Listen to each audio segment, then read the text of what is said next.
Bonjour, je suis Pamela Ndiaseko alias Hwefa Oni et je suis très heureuse d'être aujourd'hui sur Kif FM.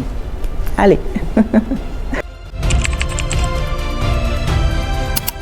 Alors, à part être actrice et être sur les plateaux de tournage, je suis également la fondatrice d'une marque de vêtements qui s'appelle Funke Fashion House. Et je suis, à part cela, présentatrice télé et présentatrice d'événements également.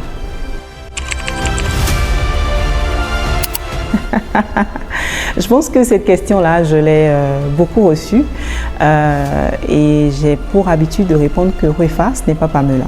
On a énormément de points de divergence, donc Pamela, ce n'est pas Hwefa. Alors, j'ai eu une licence en diplomatie et relations internationales et j'avais fait une double inscription, donc j'ai eu une maîtrise également en droit des affaires et carrière judiciaire. Et après cela, je me suis tournée vers le privé et donc j'ai fait un master. Et donc j'ai fait un master en marketing, communication et stratégie.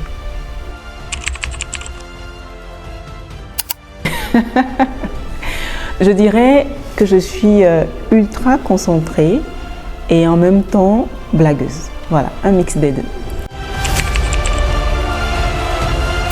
Alors, quand j'ai lu le scénario d'Apparence la première fois, j'ai été vraiment captivée par l'histoire. Vraiment, j'ai été captivée. J'ai beaucoup aimé les personnages, j'ai beaucoup aimé les intrigues. Et je pense que à chaque fois que je lisais le scénario, mes réactions étaient quasi pareilles que les réactions du public plus tard.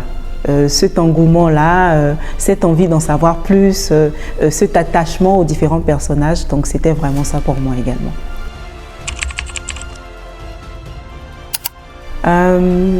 La scène la plus difficile à tourner pour moi, ça a été ma première scène où je devais pleurer. Voilà.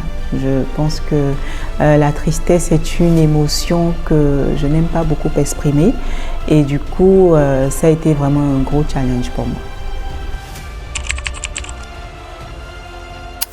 Je n'aime pas trop répondre à cette question. Mon nom, il est gabonais. Mon père, il est gabonais. Ma mère est béninoise. J'ai un peu de côté gabonais. Tournage de nuit, évidemment. Tout sauf le soleil. Talon.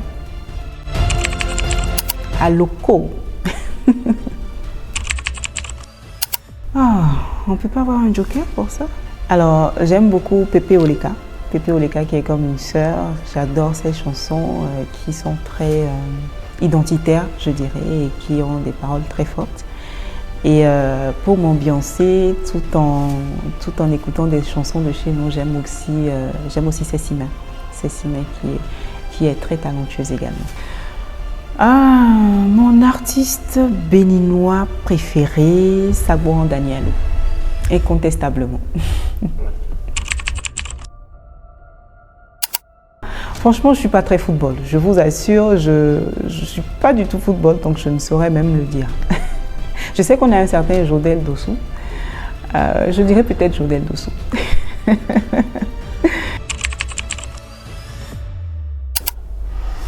Alors, mon plus grand défaut et sur lequel je travaille beaucoup, et je pense que j'y travaille, je suis arrivée, on va dire, à 50% de mes objectifs, c'est l'impatience. Je suis quelqu'un de très impatient. Quand je veux quelque chose, je le veux tout de suite et maintenant. C'est vrai que j'ai conscience qu'il faut travailler pour avoir les choses, mais voilà, je suis quelqu'un de très très impatient. Alors, j'ai lancé la marque Funke en 2020. Et ce qui m'a vraiment inspiré à lancer cette marque, c'est parce que je voulais avoir un impact dans le secteur de la mode. J'y étais depuis plusieurs années en tant que mannequin, donc j'ai voulu y rester, mais cette fois en ayant un impact plus grand. Et j'ai décidé donc de créer une marque qui met en avant les textiles produits chez nous, donc le canvas du Bénin, l'indigo et le batik. Ok, alors pour ce qui est des personnalités que j'ai déjà habillées, j'ai habillé Connie Touré en Côte d'Ivoire, Marie-Paul Adjé, quelques ministres également, femmes ministres en Côte d'Ivoire et ministres au Bénin aussi. Pour ce qui est des ministres, je préfère taire les noms parce que c'est quand même des clientes plutôt discrètes. Et j'ai habillé également des personnalités à l'international. Et l'objectif, c'est justement de pouvoir faire adopter Funke non seulement à ces personnalités-là, mais surtout à des Africains lambda. Aïe, vous ne voulez pas répondre à la question là. Vous êtes allé tirer ça encore. Alors, Pamela n'est malheureusement pas un cœur à prendre, autant que Préfa d'ailleurs, donc voilà.